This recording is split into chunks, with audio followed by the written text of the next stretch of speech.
Dear student, आज फिर से 10 क्वेश्चन दे रही हूँ जिसमें कि आंसर इसी के लास्ट में है, इसी वीडियो में। तो आप जो है डेली की तरह एक अपने को मार्क करिए कि आपने कितने मार्क गेन किए हैं। तो चलिए स्टार्ट करते हैं। आंसर इसी में है। अभी फ़िलहाल आप क्वेश्चन ए लिख के 1 और उसका ए या बी, सेकंड और उसका बी सी ऐसे लिख लीजिए नोटबुक में, और फिर देखिए कि आपको कितने मार्क्स मिले हैं। तो चलिए स्टार्ट करते हैं। Most common site of carcinoma pancreas is, ये यहाँ पर इसका हिंदी में ट्रांसलेट किया गया है। अगर इससे प्रॉब्लम आती तो आप इससे भी समझ सकते हैं, ठीक है। तो कहीं कहीं पे को अच्छा हाँ, ये देखिए इसका जो CD है वो इसमें प्रिंट आउट नहीं हुआ है, लेकिन कोई नहीं, आपको इंग्लिश में दिख रहा है कि ऊपर से कोई नहीं का मतलब होता है इनमें से कोई भी नहीं, ठीक है। तो जो कॉमन साइट है कार्सिनोमा पेनक्रियाज की वो क्या है, या तो वो हेड में होता है ज़्यादा, या कॉम बॉडी में होता है, टेल में होता है, या फिर ऊपर जितने भी दिए हैं वो कहीं पर भी ये नहीं होता है। तो सबसे ज़्यादा कहाँ होता है, ये आप आंसर लिख लीजिए कि मोस्ट सेकंड है most common cause of meningitis in age group 6 month to 2 year, यानी कि 6 मंथ से लेके 2 साल के जो बच्चे होते हैं उसमें मेनिंजाइटिस का सबसे कॉमन कॉज क्या होता है। उसमें होता है मेनिंगोकोकी, या फिर न्यूमोकोकी, या फिर एच इन्फ्लुएंजा, या फिर इकोलाई। तो उसमें सबसे मेन कॉज क्या होता है वो आप लिख लीजिए।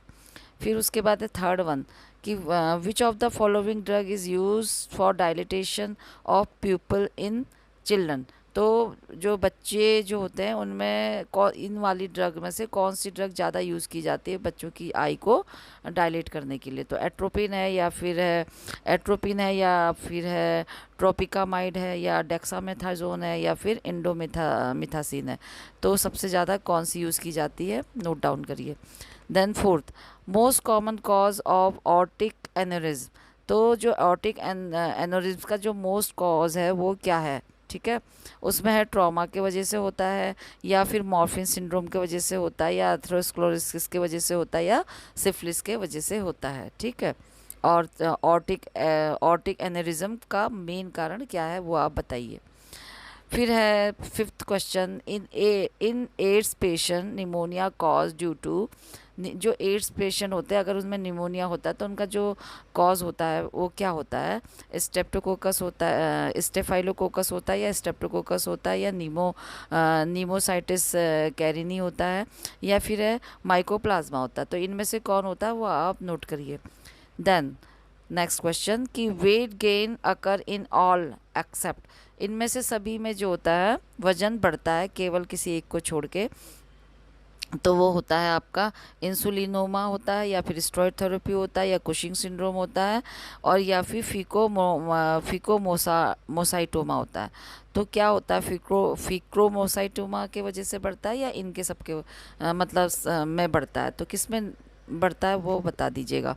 सभी में वेट बढ़ता है इनमें, ठीक है। इनमें से 3 में तो बढ़ता है और एक में नहीं बढ़ता है।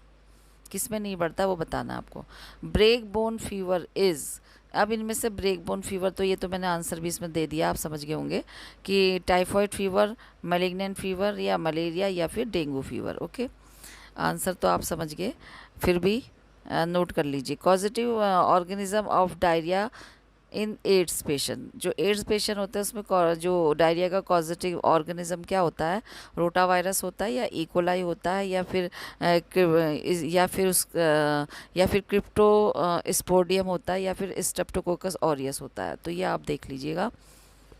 फिर है ninth, which of the following is the most important nursing care for an unconscious patient.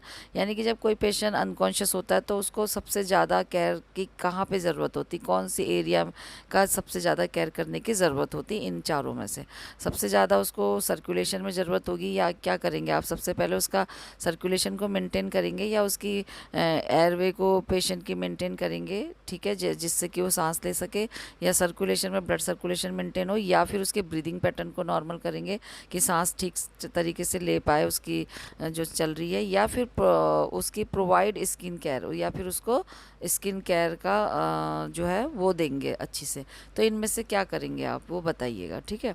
Then complication of the massive blood transfusion, ठीक है। तो जो मैसिव जो ट्रांसफ्यूज़न होता है उसका जो कॉम्प्लिकेशन क्या होता है, इनमें से हाइपरकैलेमिया होगा या फिर एयर एम्बोलिज्म होगा या फिर थ्रोम्बोसाइटोपेनिया होगा या ऑल ऑफ अबव होगा। तो ये देखिए क्या होगा इसमें से, तो आंसर इसमें नोट करिए। तो चलिए अब आंसर देखते हैं और आप अपने आंसर मैच करिए। सबसे फर्स्ट का है head, most common site of carcinoma pancreas is head. Second है most common cause of meningitis in age group 6 to 2 year में, pneumococci.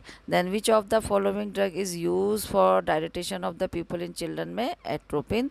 Then fourth one is most common cause of aortic aneurysm is atherosclerosis, ठीक। Then fifth one is in AIDS patient pneumonia occur due to, किसके वजह से, नीमोसाइटिक कैरेनी की वजह से, ठीक है। नीमोसाइटिस कैरेनी की वजह से होता है। Then weight gain occur in all except, सभी में वेट गेन होता है, केवल किस में नहीं होता है, उनमें जो दिए थे फिक्रोमोसाइटोमा में नहीं होता। ये सॉरी स्पेलिंग मिस्टेक है, यहाँ पे पी भी आएगा एच के आगे।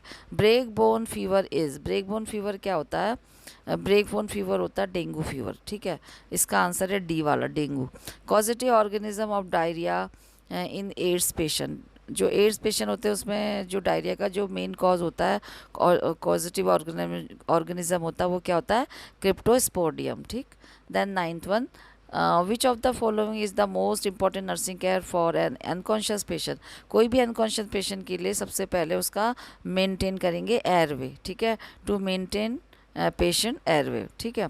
देन उसके बाद अदर जो हमने जो दिए थे ऑप्शन, वो बाकी चीज़ें बाद में, पहले एयरवे मेंटेन करेंगे, पोजीशन उसकी ठीक से रखेंगे ना और उसको देखेंगे एयरवे का उसका। फिर उसके बाद है complication of massive blood transfusion is, तो उसमें क्या क्या होते हैं कॉम्प्लिकेशन मैसिव ट्रांसफ्यूज़न में, ऑल ऑफ द अबव, यानी कि उसका आंसर है D, all of the above. तो thank you guys for watching this video, please do like share comment and subscribe this channel. मिलते हैं नए वीडियो में, तब तक के लिए गुड बाय, टेक केयर, और अपने मार्क्स ज़रूर से नोट करिए, बताइए कितने हैं।